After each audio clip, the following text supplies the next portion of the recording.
Hello friend, welcome to my YouTube channel math like SLR. आज हम numbers and various types of number के बारे में पढ़ेंगे कि नंबर क्या है और नंबर के टाइप्स कौन कौन से होते हैं। ठीक है, तो हम कुछ टाइप्स ऑफ नंबर के बारे में डिस्कशन करेंगे, जिसमें सबसे पहले अपने पास है एक नेचुरल नंबर। क्या है नेचुरल नंबर? जिसको हम काउंटिंग नंबर्स भी बोलेंगे, एंड इसको हम हमेशा कैपिटल एन से रिप्रेजेंट करेंगे। अगर नेचुरल नंबर के अपन डेफिनेशन की बात करें तो डेफिनेशन क्या हो जाएगी? A number started by one and goes to positive infinite, यानी कि ऐसा नंबर जो वन से स्टार्ट होगा एंड पॉजिटिव इनफाइनाइट तक जाएगा। अब अगर इसके अपन एग्जाम्पल की बात करें तो एग्जाम्पल क्या हो जाएंगे? 1 2 3 4 5 6 7 8 9, है ना। जितने भी अपन नंबर जानते हैं पॉजिटिव इनफाइनाइट तक, वो सारे के सारे नंबर क्या हो जाएंगे? नेचुरल नंबर्स, और जिनको हम किससे रिप्रेजेंट करेंगे? कैपिटल एन से। अब जैसे यहाँ पर आया है पॉजिटिव इनफाइनाइट, ठीक है, तो इनफाइनाइट का सिंबल क्या होता है? ये सोया हुआ। ठीक है, पॉजिटिव की बात कर रहा है तो अपन पॉजिटिव का सिंबल लगा देंगे, तो ये अपने पास किसका सिंबल हो जाएगा? Positive infinite. ठीक है, तो नेचुरल नंबर क्या हो जाएंगे? ऐसे नंबर जिसको अपन कैपिटल एन से रिप्रेजेंट करेंगे, और नंबर कहाँ से स्टार्ट होंगे? वन से स्टार्ट होंगे, और कहाँ तक जाएंगे? Positive infinite. यानी कि जैसे वन से स्टार्ट हो रहा है तो वन हो जाएगा, 2 3 4 5, ठीक है, कोमा डॉट डॉट 3, है ना। 3 डॉट का मीनिंग क्या हो जाएगा? इनफाइनाइट तक। ठीक है, और अगर हम लगाना चाहे तो फिर इनफाइनाइट का साइन भी लगा सकते हैं। तो ये जो सारे के सारे एग्जाम्पल्स ये किसके हो जाएंगे? नेचुरल नंबर के। ओके, नेक्स्ट अपने पास टाइप है होल नंबर। ठीक है, अगर अपन होल नंबर की बात करें तो होल नंबर्स क्या हो जाएगा? उसको हम कैपिटल डब्ल्यू से रिप्रेजेंट करेंगे, और उसकी डेफिनेशन की बात करें तो डेफिनेशन क्या हो जाएगी? Number started by zero and goes to positive infinite, यानी कि ऐसे नंबर जो जीरो से स्टार्ट होंगे और कहाँ तक चलेंगे? पॉजिटिव इनफाइनाइट तक। ठीक है, और उसके एग्जाम्पल की बात करें तो जैसा कि डेफिनेशन बता रही है कि नंबर कहाँ से स्टार्ट होगा? जीरो से स्टार्ट होगा, और कहाँ तक जाएगा? Positive infinite. तो हमने नंबर को स्टार्ट करवा दिया 0 1 2 3 4 5 6 7 and triple dot. Triple dot का मतलब क्या होता है? इनफाइनाइट, यानी कि नंबर कहाँ तक जाएंगे? इनफाइनाइट तक। यानी ऐसे नंबर जो हम जानते हैं और वो कहाँ से स्टार्ट हो रहे हैं? जीरो से। जीरो से स्टार्ट होते हुए वो पॉजिटिव इनफाइनाइट तक जाते हैं, वो सारे नंबर क्या हो जाएंगे? Whole number. And whole number को हम किससे रिप्रेजेंट करते हैं? कैपिटल डब्ल्यू से। ठीक है, तो ये अपने टाइप्स ऑफ नंबर सेकंड था। Next upon types of number देखते हैं, जो कि हमारे पास है इंटीजर नंबर। क्या है? Integer numbers. ठीक है, जिसको अपन किससे रिप्रेजेंट करेंगे? कैपिटल जेड से। अब इसकी भी एक सिंपल सी डेफिनेशन है, integers are whole numbers that can be positive negative and zero. यानी कि इंटीजर नंबर हमारे पास कुल मिला के होल नंबर होते हैं, जो कि क्या हो सकते हैं? पॉजिटिव नंबर भी हो सकते हैं, नेगेटिव नंबर भी हो सकते हैं, एंड जीरो भी हो सकते हैं। ठीक है, अब इंटीजर क्या पॉसिबल नहीं है? तो an integer is a number that has no fraction, यानी कि इंटीजर नंबर को हम फ्रैक्शन में राइट नहीं कर सकते, एंड न ही उसको अपन डेसिमल में राइट कर सकते हैं। एक फ्रैक्शन नंबर क्या होगा? सॉरी, एक इंटीजर नंबर क्या होगा? एक होल नंबर होगा, जिसको अपन पॉजिटिव लिख सकते हैं, नेगेटिव भी लिख सकते हैं, एंड जीरो भी लिख सकते हैं। बट इंटीजर नंबर को हम ना तो फ्रैक्शन में राइट कर सकते हैं, ना डेसिमल में लिख सकते हैं। अब इसके एग्जाम्पल की बात करें तो जैसे अपने पास इंटीजर नंबर हो जाएगा जीरो। जैसे डेफिनेशन में बताया गया कि इंटीजर नंबर एक जीरो हो सकता है, तो एग्जाम्पल में जीरो हो जाएगा, एंड पॉजिटिव होल नंबर। ठीक है, तो ये सारे अपने पास पॉजिटिव नंबर है, 1 2 3 4 5 6 7 and so on. Triple dot का मतलब सो ऑन या इनफाइनाइट तक। अब अपन नेगेटिव नंबर भी हो सकते हैं ना, इंटीजर से तो नेगेटिव भी हो सकते हैं। नेगेटिव एग्जांपल लें, -1 -2 -3 -4 एंड -5, एंड ट्रिपल डॉट का मतलब सो ऑन, है ना।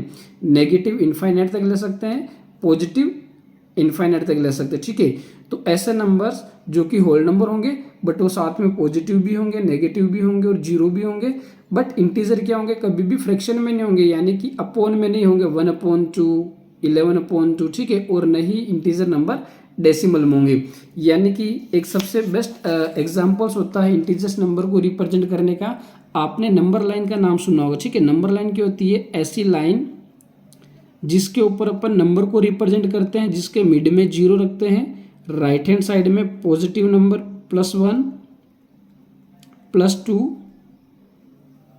+3 एंड पॉजिटिव इनफाइनाइट। ठीक है, सेम लेफ्ट हैंड साइड में -1 -2 -3 -4 एंड इनफाइनाइट। ठीक है, तो ये नंबर लाइन एक बेस्ट एग्जांपल है इंटीजर्स नंबर का। किसका एग्जांपल है? इंटीजर्स नंबर का। ठीक है, अब इंटीजर जो है ना कभी भी फ्रैक्शन में नहीं होगा, यानी कि जैसे अगर अपन लिखे 2/3 तो ये एक फ्रैक्शन नंबर है, तो इसको अपन इंटीजर नहीं बोलेंगे, ये एक फ्रैक्शन नंबर है। ठीक है, और भी बहुत सारे लिख सकते हैं, जैसे 5/3 तो ये भी एक फ्रैक्शन नंबर है। ठीक है, जैसे अपन और किसी की बात करें, डेसिमल नंबर की बात करें, तो जैसे अपन लिख दिया 0.49 तो अभी एक डेसिमल नंबर है। ठीक है, क्या है? डेसिमल नंबर, तो इसको भी अपन इंटीजर्स नहीं बोलेंगे। ठीक है, तो इंटीजर्स क्या हो जाएगा? सिंपल सा, अपने पास एक होल नंबर होगा जो कि पॉजिटिव भी हो सकता है, नेगेटिव भी हो सकता है और जीरो भी हो सकता है। ठीक है, नेक्स्ट अपने पास एक नंबर है को प्राइम नंबर। कौन सा नंबर है? को प्राइम नंबर, जिसकी एक सिंपल सी डेफिनेशन हमारे सामने है कि 2 numbers are said to be coprime. ऐसे 2 नंबर्स जिनको हम को प्राइम बोलेंगे if they do not have common factor other than 1, यदि उनमें 1 के अलावा और कुछ भी कॉमन नहीं हो, उनको अपन क्या बोलेंगे? को प्राइम नंबर। ठीक है, समझ रहे हो ना? को प्राइम नंबर क्या होंगे? 2 numbers are said to be coprime if they do not have common factor other than 1, यानी कि जैसे अपने पास कोई भी 2 नंबर होंगे और उनका अगर अपन फैक्टर करेंगे तो 1 के अलावा उनमें कुछ भी कॉमन फैक्टर नहीं होना चाहिए। जैसे अगर अपन बात करें यहाँ पर, जैसे एग्जांपल में ले रखा अपन ने 4,7। ठीक है, तो अगर 4,7 हमारे पास 2 को प्राइम नंबर हैं, तो अगर मैं 4 का फैक्टर करूँगा तो 4 का फैक्टर क्या क्या हो सकता है? 1 हो सकता है, 2 हो सकता है, ठीक है, और 4 इटसेल्फ हो सकता है। ठीक है, अब अगर अपन 7 के फैक्टर की बात करें तो 7 का फैक्टर 1 हो सकता है एंड 7 इटसेल्फ हो सकता है। तो इनमें जो कॉमन फैक्टर आ रहा है वो क्या आ रहा है भाई? 4 में भी 1 है एंड 7 में भी 1 है। तो ऐसे 2 नंबर्स जिनका फैक्टर करने पर अगर उनमें कॉमन फैक्टर 1 के अलावा और भी कुछ कॉमन फैक्टर आ जाएगा, तब तो वो नंबर को प्राइम नंबर नहीं होंगे। बट फैक्टर करने पर अगर उनमें कॉमन फैक्टर 1 ही आए, ठीक है, कॉमन फैक्टर 1 आएंगे, तो ऐसे पेयर ऑफ नंबर को हम क्या बोलेंगे? को प्राइम नंबर। जैसे 11 और 13 है, इनके अगर अपन फैक्टर करते हैं, ठीक है, तो फैक्टर करने पर 11 और 13 के फैक्टर करने पर 11 का फैक्टर क्या हो सकता है? 1 हो सकता है एंड 11 इटसेल्फ हो सकता है। अगर अपन 13 की बात करें तो इसका फैक्टर क्या हो सकता है? 1 हो सकता है एंड 13 इटसेल्फ हो सकता है। तो इनमें भी कॉमन फैक्टर क्या है भाई? 1 ही आ रहा। इट मीन्स हम कह सकते हैं 11 एंड 13 बोथ्स आर को प्राइम नंबर। ठीक है, नेक्स्ट एग्जांपल जैसे अपन ने ले रखा है 15 एंड 17, तो ये भी दोनों अपने पास क्या हो जाएंगे? को प्राइम नंबर हो जाएंगे। तो ऐसे हम बहुत सारे को प्राइम नंबर बता सकते हैं। ठीक है, तो को प्राइम नंबर की डेफिनेशन वापस अगर अपन पढ़े तो क्या होगी? 2 numbers are said to be coprime if they do not have common factor other than 1, यानी कि ऐसे 2 नंबर जिनमें फैक्टर करने पर 1 के अलावा और कुछ कॉमन फैक्टर नहीं है, उसको हम क्या बोलेंगे? को प्राइम नंबर बोलेंगे। ठीक है, तो ये टाइप्स ऑफ नंबर हमारे पास 4th था। नेक्स्ट हम देखते हैं टाइप्स ऑफ नंबर में इवन नंबर। ठीक है, जो कि हम क्लास बहुत सारी छोटी क्लासेस के अंदर भी even number and odd number के बारे में पढ़ लेते हैं। ठीक है, तो अपने पास जो इवन नंबर है इसकी डेफिनेशन क्या है? Even numbers are numbers that are completely divisible by 2, यानी ऐसे नंबर्स जो 2 से कंप्लीटली डिविजिबल हैं उनको हम क्या बोलेंगे? इवन नंबर बोलेंगे। इसको आइडेंटिफाई करने का एक और तरीका है हमारे पास, the last digit of an even number is either. जो भी अपने पास इवन नंबर होंगे ना, उनके लास्ट डिजिट हमेशा क्या होंगे? या तो 0 होगा या 2 होगा, 4, 6 एंड 8, इनमें से कोई नंबर होगा। ठीक है, जैसे फॉर एग्जाम्पल ये तो अपने पास है, ये 0, 2, 4, 6, 8, ये तो अपने पास इवन नंबर है ये। अब अगर कोई 2 डिजिट, 3 डिजिट या और मोर डिजिट का नंबर है और उसको आइडेंटिफाई करना है कि वो एक इवन नंबर है या नहीं है, तो अपने को क्या देखना? लास्ट का डिजिट देखना, जो भी नंबर दे रखा है उसका लास्ट डिजिट देखना है। अगर वो इनमें से कोई डिजिट है, यानी कि 0, 2, 4, 6, 8 में से कोई नंबर है, इट मीन्स वो कौन सा हो जाएगा? इवन नंबर हो जाएगा। ठीक है, जैसे 104, अब लास्ट का डिजिट 4 है, यानी कि एक इवन नंबर है। 1236 लास्ट का डिजिट 6 है, इसका मतलब ये इवन नंबर है। 1438 लास्ट का डिजिट 8 है, इसका मतलब क्या हो जाएगा, ये इवन नंबर हो जाएगा। यहाँ पे मैं एक चीज़ और बताना चाह रहा हूँ, ये लिखा है कम्प्लीटली डिविजिबल बाय 2। इसका मीनिंग बहुत सारे समझने में गलती करते हैं। इसका सिंपल सा मीनिंग क्या है, कम्प्लीटली डिविजिबल बाय 2 का मीनिंग क्या होगा, अगर हम 2 से किसी भी नंबर को डिवाइड करवाएं, जैसे कि मैं यहाँ पे करवाता हूँ 104 को 2 से डिवाइड, तो रिजल्ट क्या मिलेगा भाई, 2 5 जा 10 है ना। 10 को 2 से डिवाइड करवाएंगे 5 आएगा, रिजल्ट क्या बचेगा अपने पास, 0 एंड 0। नेक्स्ट हमने 4 राइट किया, अब 4 के अंदर 2 का डिवाइड करवाएंगे तो क्या होगा, 2 2 जा 4। ओके, तो रिमाइंडर क्या बच गया, 0। यानी डिवाइड करवाने पर अगर अपने पास रिमाइंडर 0 बच जाए, उसका मीनिंग क्या हो जाएगा, कंप्लीटली डिविजिबल बाय 2। ठीक है, तो यहाँ पर जो भी इवन नंबर हैं, जितने भी इवन नंबर हैं, अगर उनको अपन 2 से डिवाइड करवाएंगे तो अपने पास रिमाइंडर क्या बचेगा, हमेशा 0। और अगर रिमाइंडर 0 बचता है तो उसका मीनिंग क्या हो जाएगा, नंबर कंप्लीटली डिविजिबल बाय 2। तो इवन नंबर क्या हो जाएगा, ऐसे नंबर्स जो 2 से कंप्लीटली डिविजिबल हो, या फिर हम और उसको कैसे आइडेंटिफाई कर सकते हैं कि जो भी नंबर दे रखा उसका सबसे लास्ट डिजिट अगर इनमें से कोई अपने को दे रखा हो, यानी कि 0 2 4 6 8 में से कुछ दे रखा हो, तो वो नंबर क्या हो जाएगा, इवन नंबर। ठीक है, नेक्स्ट नंबर है अपने पास ओड नंबर। ठीक है, तो सेम डेफिनेशन है, जस्ट इवन का रेसिप्रोकल हो जाएगा, उल्टा हो जाएगा। ठीक है, ओड क्या हो जाएगा, ओड नंबर क्या हो जाएगा, odd numbers are numbers that are not divisible by 2, यानी ऐसे नंबर जो 2 से कंप्लीटली डिविजिबल नहीं हो। ठीक है, या फिर इसकी दूसरी डेफिनेशन, या फिर हम ओड नंबर को और कैसे पहचान सकते हैं कि the last digit of an odd number is either 1 3 5 7 और 9। अगर अपने पास कोई ओड नंबर है तो उसका जो लास्ट का डिजिट होगा वो क्या क्या हो सकता है, 1 हो सकता है, 3 5 7 और 9 हो सकता है। फॉर एग्जाम्पल जैसे 1 3 5 7 9, ये तो अपने पास ओड नंबर है ये। बाकी जैसे अपने पास ये एग्जाम्पल है 357, इसका जो लास्ट का डिजिट है वो 7 है, तो हम बता सकते हैं कि अगर किसी नंबर के लास्ट डिजिट में इनमें से कोई नंबर है तो वो ओड होगा। तो यहाँ 7 दे रखा है तो 357 क्या हो जाएगा, एक ओड नंबर हो जाएगा। देन 12,353 के पीछे लास्ट वाला डिजिट क्या है, 3 है। ठीक है, तो ये भी क्या हो जाएगा, ओड नंबर हो जाएगा। 17,855 के पीछे भी क्या 5 है, तो ये भी क्या हो जाएगा, ओड नंबर हो जाएगा। ठीक है, तो ऐसे नंबर जिनके लास्ट डिजिट 1 3 5 7 और 9 में से कुछ हो तो उसको हम क्या बोलेंगे, ऑड नंबर। ठीक है,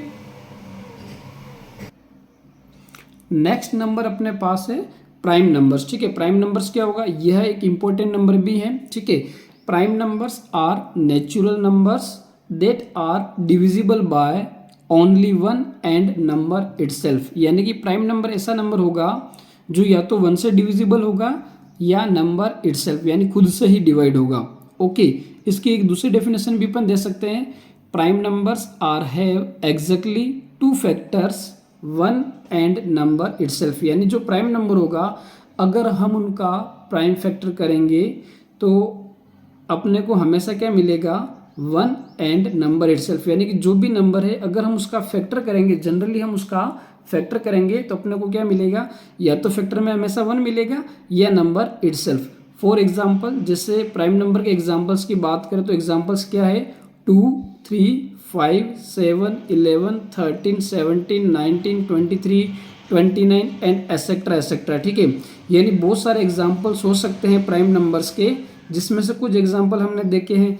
अब अगर इसके अपन डेफिनेशन की बात करें तो जैसे कि डेफिनेशन में बताया कि जो भी अपने पास प्राइम नंबर्स होगा अगर हम उसका फैक्टर करेंगे, जैसे अपने पास 17 है, अब 17 के अगर अपन फैक्टर करेंगे तो क्या होगा भाई, या तो 17 1 से डिवाइड होगा या 17 इटसेल्फ यानी खुद से ही डिवाइड होगा और किसी भी नंबर से डिवाइड नहीं होगा। जैसे हमने यहाँ पर 2 एग्जाम्पल ले रखे हैं कि फैक्टर ऑफ 5, अगर अपन 5 के फैक्टर करेंगे तो अपने को क्या मिलेगा, या तो 5 मिलेगा या 1। तो 5 के फैक्टर करने पर जैसे अपने पास क्या रहा 1 एंड 5, यानी कि फैक्टर करने पर या तो 1 ही आएगा या फिर नंबर इटसेल्फ आएगा। ठीक है, जैसे 13 है, अगर 13 का फैक्टर भी करेंगे तो अपने पास क्या रिजल्ट आएगा, या तो 1 आएगा या 13 आएगा। इसके अलावा और भी अपने पास कोई भी फैक्टर नहीं आएगा। प्राइम नंबर को पहचानने का एक और सिंपल सा तरीका है कि ऐसा नंबर जो सिर्फ और सिर्फ अपनी ही टेबल में आए, ठीक है, जो सिर्फ और सिर्फ अपनी ही टेबल में आए। जैसे अगर अपन 2 की बात करें तो 2 अपनी ही टेबल में आता है, 3 की बात करें तो 3 अपनी ही टेबल में आता है, 4 की बात करें तो 4 क्या है 2 की टेबल में भी आता है, ठीक है, जो 4 है ना वो 2 की टेबल में आता है, तो 4 एक प्राइम नंबर नहीं होगा। जबकि 2 एंड 3 क्या हो जाएंगे, प्राइम नंबर हो जाएंगे। 5 की बात करें तो 5 अपनी ही टेबल में आता है। 6 की बात करें तो 6 2 की टेबल में भी आता है, 3 की टेबल में भी आता है, ठीक है, तो 6 एक प्राइम नंबर नहीं होगा, ठीक है। तो हम ऐसे भी कह सकते हैं कि ऐसे नंबर्स जो खुद की ही टेबल में आए उसको हम क्या बोलेंगे, प्राइम नंबर्स बोलेंगे। और अगर अपन स्मॉलेस्ट प्राइम नंबर की बात करें तो जो स्मॉलेस्ट प्राइम नंबर होगा वो क्या हो जाएगा अपने पास 2 हो जाएगा, ठीक है। स्मॉलेस्ट प्राइम नंबर क्या हो जाएगा अपने पास 2। टाइप्स ऑफ नंबर में पार्ट 5 के अंदर हम देखेंगे कंपोजिट नंबर्स। कंपोजिट नंबर क्या होगा, प्राइम नंबर का जस्ट उल्टा होगा। तो कंपोजिट नंबर क्या हो जाएगा, composite numbers are numbers that have more than 2 factor, यानी ऐसे कोई नंबर्स जिनके हम 2 से ज़्यादा फैक्टर कर सकते हैं उनको हम क्या बोलेंगे, कंपोजिट नंबर बोलेंगे। या फिर जनरली हम ऐसा भी बोल सकते हैं जनरल भाषा में कि ऐसे नंबर्स जो अपनी टेबल में तो आते हैं और भी अन्य टेबल्स में भी वह आएंगे, ठीक है। जैसे एग्जांपल के लिए 4 6 8 9 10 12 14, जैसे 4 है वो खुद की टेबल में तो आता है बट 2 की टेबल में भी आएगा। 6 है वो खुद की टेबल में तो आता है बट वह 2 एंड 3 की टेबल में भी आएगा, ठीक है। तो ऐसे नंबर्स जिसके या तो अधिकतम 2 फैक्टर पॉसिबल हो या फिर वो अपनी टेबल के साथ में किसी और भी टेबल में आए उनको हम क्या बोलेंगे, कंपोजिट नंबर बोलेंगे। जैसे अगर हम 4 के फैक्टर की बात करें तो 1 2 एंड 4 तो 2 से ज़्यादा फैक्टर है। 6 के फैक्टर की बात करें तो 1 2 3 एंड 6, इसमें भी 2 से ज़्यादा फैक्टर है। अच्छा, अब हम स्मॉलेस्ट कंपोजिट नंबर की बात करें तो वो क्या हो जाएगा 4। एंड 1 इज नाइदर प्राइम और नॉर कंपोजिट, यानी 1 तो ना प्राइम होगा और ना ही कंपोजिट नंबर होगा।